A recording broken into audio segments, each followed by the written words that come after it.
Coyuntura recibe esta tarde al profesor Iván Montoya. Vamos a hablar sobre la ley de financiamiento y los delitos vinculados al financiamiento a partidos políticos. Iván, ¿cómo estás? ¿Qué tal? Muchas gracias, César, por la invitación. Gracias, más bien, por ese tiempo con nosotros. Hay en general una cierta tendencia en los sistemas de justicia penal del bloque occidental, del hemisferio occidental, a empezar a mirar el modo en que se financia la política. ¿A qué atribuyes tú ese interés? Sí, efectivamente, desde hace una relativa cantidad de años, o ya unos 5 a 10 años, tal vez un poquito más, en Europa aparece ya la tendencia de tener consolidadas regulaciones fuertes sobre el financiamiento de partidos y tipos penales que acompañan la sanción y represión por vulnerar todas esas normas vinculadas a los topes, a las procedencias del financiamiento de partidos. España, el tema del PP y la partida B que tenía, donde recibía fondos. Entiendo, recuerdo que en Francia hubo un proceso contra Sarkozy por haber superado los topes su partido en el financiamiento. Y creo que todo esto obedece al interés fuerte de salvaguardar la transparencia en el financiamiento. Y no por proteger la transparencia en sí misma, porque sea solo un valor en sí mismo, sino porque creo que detrás, y así se considera como parte del bien jurídico o de la razón de la penalización o criminalización de estas prácticas, es el hecho de que la transparencia previene o ayuda a prevenir la tergiversación que pueda haber en el voto y en la representación de los partidos respecto al el interés general, y no se dejen tomar o dominar por intereses subalternos, es decir, un financiamiento desproporcionado de un sector privado particular evidentemente tiene un interés subalterno y tergiversa lo que podría ser la legítima representación de los intereses generales. O sea, los partidos están llamados a ser intermediarios para acceder al poder en tanto representación del interés público general y no de un interés particular.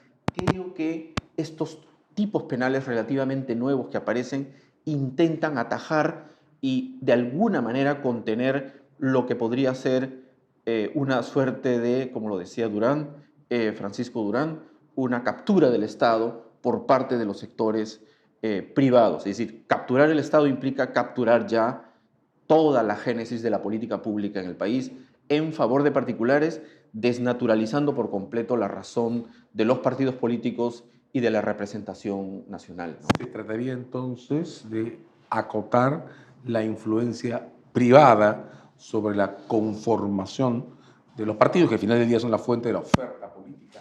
Y dime, ¿no encuentras aquí una suerte de adelantamiento, pues son una construcción común para los penalistas, de la línea de defensa respecto a lo que luego pueden ser, ya sea negociaciones incompatibles, tráficos de influencia o Cohechos. incluso casos de cohecho o colusión una vez que el candidato es electo?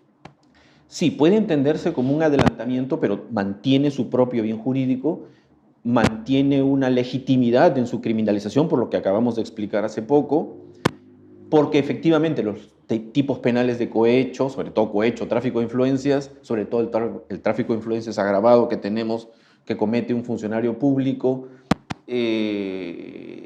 o peculado, en fin, se producen cuando los políticos ya están en el cargo público.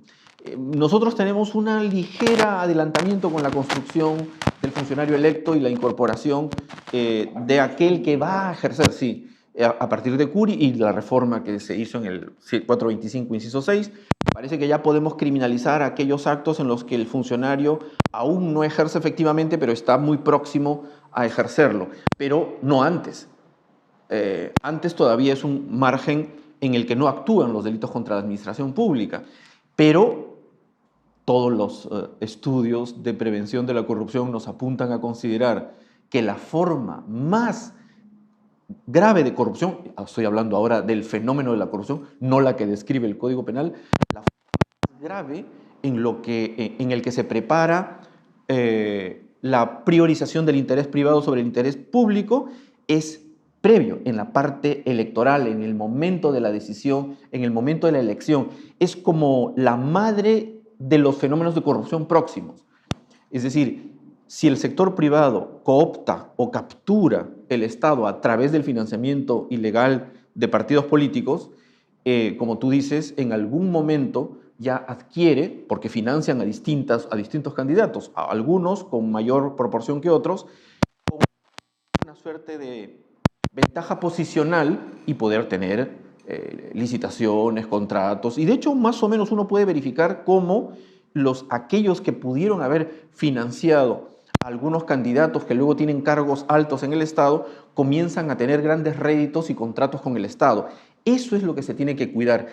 Y esa es la etapa más grave de la corrupción, la que se produce momentos antes en el que los políticos acceden a la función pública, ¿no? Lo que comentas, creo que crea una tensión muy fuerte, porque en el origen los partidos aparecían como recaudadores de dinero. Tal vez el concepto de independencia política aplicado a los partidos suponía que nadie se entrometa en sus asuntos y esto implicaba el modo en que recaudan. Ahora lo que nos está diciendo es que el foco de atención pública está puesto precisamente ahí. Sí, yo creo que efectivamente los orígenes de la formación de los movimientos y partidos no tenían mayor incompatibilidad con este proceso de recaudo de fondos de parte de los sectores privados, porque el voto era todavía muy selecto, ¿no? El voto no era universal, el voto era básicamente de los sectores con posesión patrimonial. Por lo tanto, en ese sentido, cuando se va generando la democratización del voto y de los procesos electorales, se va también democratizando los partidos y, por lo tanto, el surgimiento del interés general, del interés público y una funcionalidad ya más trascendental de los partidos. Creo que esa es una evolución que ha ocurrido probablemente en el siglo XX y sobre todo en la segunda mitad del siglo XX, donde ya ha sido imperiosa la necesidad de considerar el rol fundamental de los partidos. En Alemania tienen un marco regulatorio de los partidos que trata de salvaguardar ese rol primigenio de los partidos, es decir, representantes de la opinión pública general que obedece a un interés general, ¿no? Cuando accedan a la función pública eventualmente. Y desde ese punto de vista hay mucha preocupación por, evidentemente, cada uno de los partidos pueda cumplir ese rol y mantener la militancia y mantener una línea ideológica, pero subyacente con un interés general. Entonces, esto creo que es la consecuencia más natural de la democratización de nuestra sociedad, de la democratización de los partidos políticos y de la democratización del voto mismo, ¿no? En términos estrictamente jurídicos, no son conexiones normativas, pero son conexiones institucionales, sí, que se pueden expresar en el modo en que se abordan problemas como el bien jurídico, o el marco ilícito. Está por un lado, dices tú, la protección de lo público en los partidos, está de otro lado una mirada casi anticipatoria a los riesgos de corrupción cuando se producen elecciones.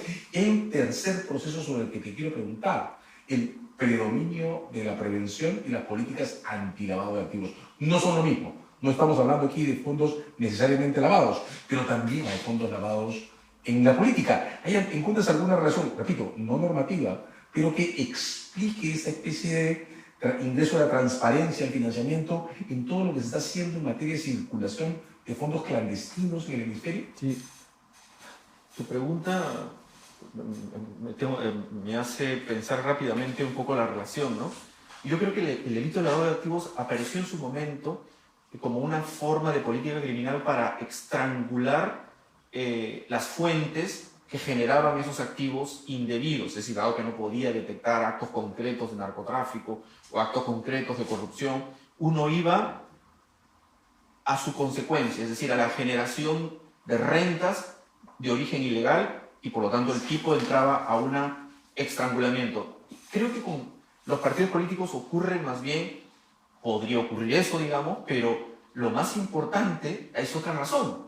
Yo estoy plenamente de acuerdo en que el delito de lavado de activos puede aplicarse, si se cumplen todas las condiciones, en el caso también de aportes a partidos políticos, si esa es la intención de... Cuando se lava dinero. Cuando se lava dinero, efectivamente. Pero ahí la razón político-criminal además de estrangular las rentas, creo que una razón primordial es lo que estábamos hablando, es evitar que estos sectores privados, que ya están contaminados con algún tipo de actividad criminal, corrupción o el propio narcotráfico, logren captar la política y luego captar o cooptar la función pública, ¿no? Es decir, ¿qué es lo que estábamos hablando? Es decir, la expresión más atroz de la captura del Estado por estructuras cuasi delincuenciales, que sectores del narcotráfico, sectores de estructuras empresariales que tienen como una predisposición a eludir al fisco, a realizar prácticas corruptas, como lo hacía Odebrecht, por ejemplo, entren a capturar el Estado a través del financiamiento de distintos partidos sobre los cuales luego tendrán acceso posicional para eventuales contratos millonarios. Entonces, la razón de que pueda operar el delito de lavado de activos en el contexto del financiamiento de partidos ya no es solo la finalidad de estrangular las ganancias, sino también de prevenir circunstancias que puedan llevarnos al grado más peligroso de la corrupción, que es la captura del Estado, como habíamos mencionado, ¿no? Entre nosotros, las reglas entran hacia el año 19, referéndum de por medio, una reforma legal en el Congreso, en el marco de discusiones sobre corrupción en contratos públicos, sobre fondos originados en empresas de construcción, Odebrecht en particular. Para campañas hay todo un momento que explica el ingreso de las normas. ¿No sientes que, sin embargo, en el 19 estamos pensando demasiado quizás en el tipo de intromisión de grandes empresas privadas en política y que se nos escapó de la vista lo que podía pasar en una sociedad informal al extremo, que es la sociedad peruana? Puede ser que justo se produce en un contexto de las investigaciones que el equipo Lavallato realizaba sobre todo las constructoras brasileñas, y en ese momento empieza también a descubrirse el de las constructoras peruanas, grandes constructoras peruanas. Claro, preocupados por la enorme financiación del que fueron objeto algunos movimientos políticos peruanos. Podría ser que nos hemos descuidado también de los aportes informales que se pueden haber producido a nivel regional, ¿no? Y local, ¿no? Y local, que no sé, digamos que siempre es complicado, difícil. Tanto es así que ahora que conversábamos un poco, la ley de financiamiento de partidos o la ley de financiamiento de campañas, digamos que no regula explícitamente, aunque creo que hay una regulación general, pero explícitamente el tema de financiamiento de candidatos presidenciales. Algo que debería haber sido obvio, pero parece que estaban pensando en el gran financiamiento del partido y no el financiamiento micro a un candidato concreto, en particular, ¿no? Que puede hacer su propia campaña en su propia región y abastecido por empresas locales, ¿no? Incluso fuera, dices tú, de la maquinaria del partido. Incluso, claro, perfectamente por fuera de la maquinaria del partido. Creo que esa parte es la que es importante acentuar más en la legislación, un poco para que no queden algunos márgenes vacíos, ¿no?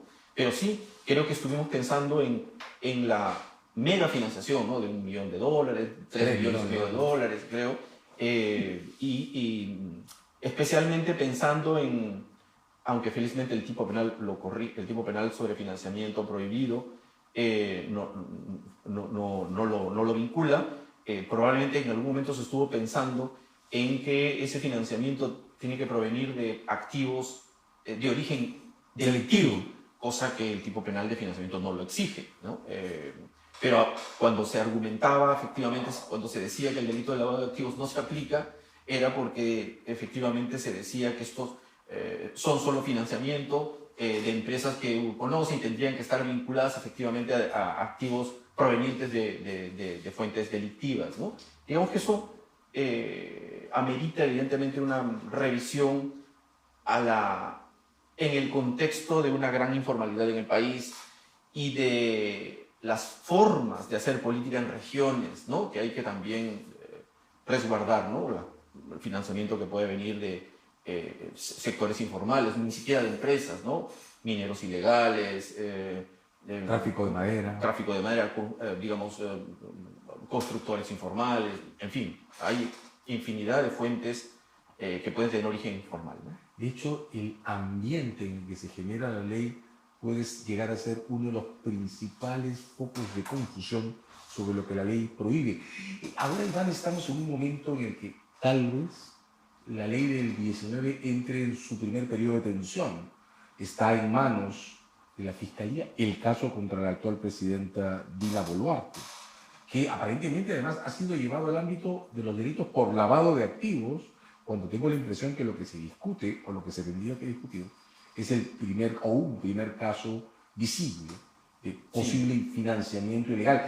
¿Qué desafíos encuentras tú? ¿Cómo crees que puede estallar esta primera tensión institucional? Claro, las reformas, como tú lo has dicho, se empezaron en el 2019. Por lo tanto, los hechos ocurridos con anterioridad, que son los grandes casos de Fuerza Popular, el financiamiento de del partido de Kuczynski, en fin, corresponden a un momento previo donde había una menos cantidad de regulación sobre ese punto. Por lo tanto, las elecciones del 2021, probablemente antes también, pero el 2021 son como la prueba de fuego de toda esta normativa administrativa y penal dedicada a prevenir este financiamiento prohibido de movimientos, partidos y candidatos. Entonces, lo que uno puede apreciar en este momento de una revisión de los textos sobre la base de lo que se está en este momento investigando, yo podría decir hasta tres cosas, ¿no? Una, la ley de financiamiento de partidos políticos y la regulación específica sobre financiamiento de campañas, primero nos habla de topes como de 120 UITs para el tema de partidos, 50 o 60 UITs para el tema de campañas.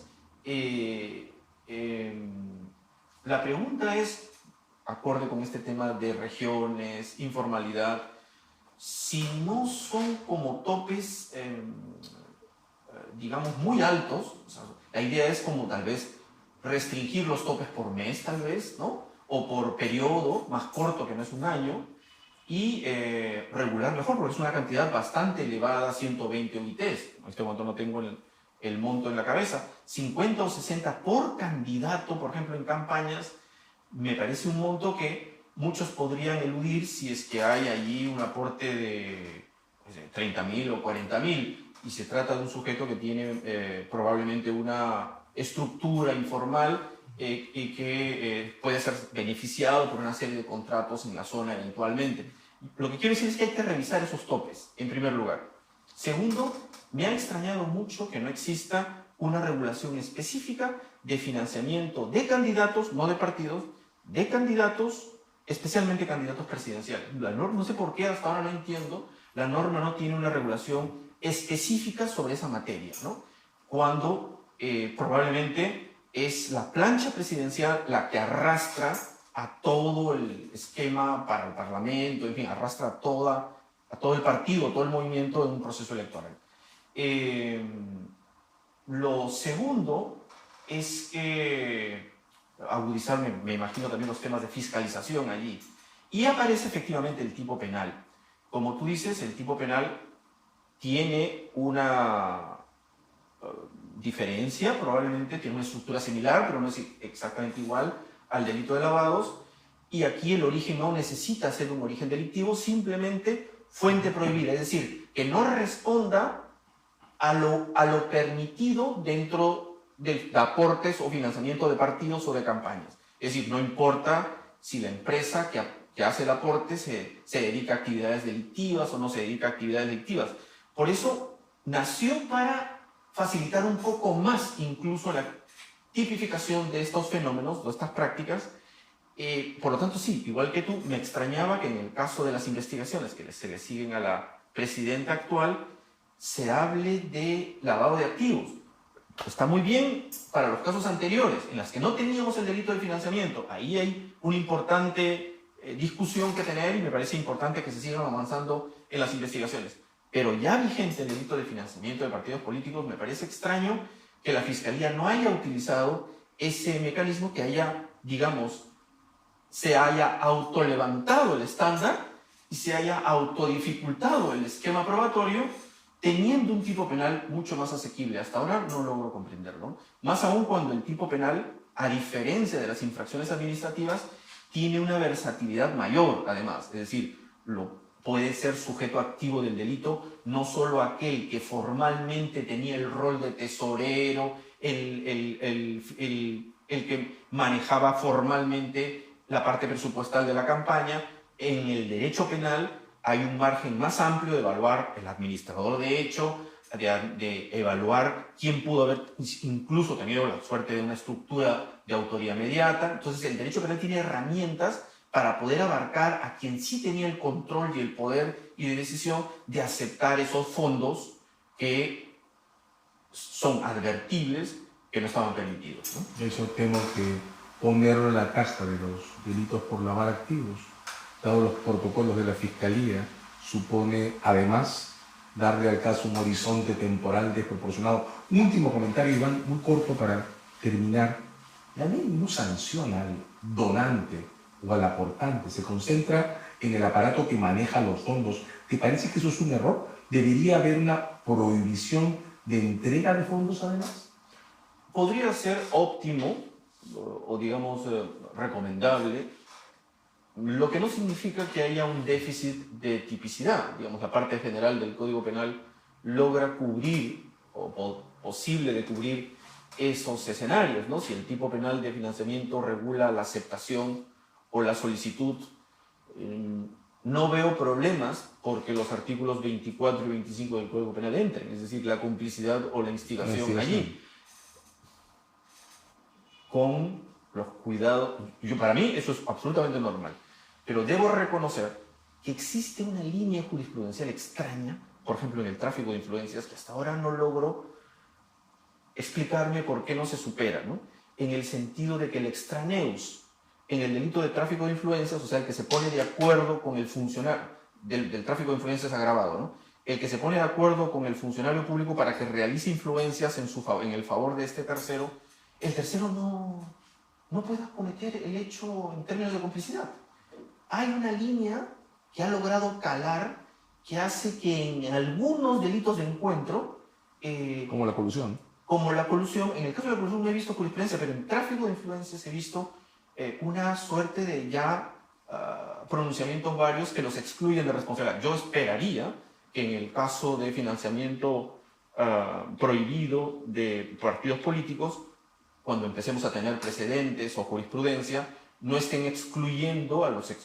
no puedo hablar de intraneos, extraneos, porque, digamos, es un delito común, pero, sin embargo, de los partícipes, ¿no? Digamos, aquel cómplice y, sobre todo, el instigador, ¿no? Aquel que propone, ¿no? Y si es una solicitud, el cómplice, ¿no? Que acepta entregar un aporte, un beneficio, un aporte material a un partido estando prohibido de hacer, ¿no? De hecho, ninguna persona jurídica, sea con fines de lucro o sin fines de lucro, puede hacer aportes en este momento a campañas ni a candidatos, ¿no? Hemos tenido esta conversación cuando comienza a desplegarse el caso contra la presidenta Boluarte. Regresaremos sin duda, conforme avancen las investigaciones y tengamos nuevos hallazgos. Muchas gracias, Iván, por compartir este tiempo con el Coyuntura. Gracias, César. Muchas gracias.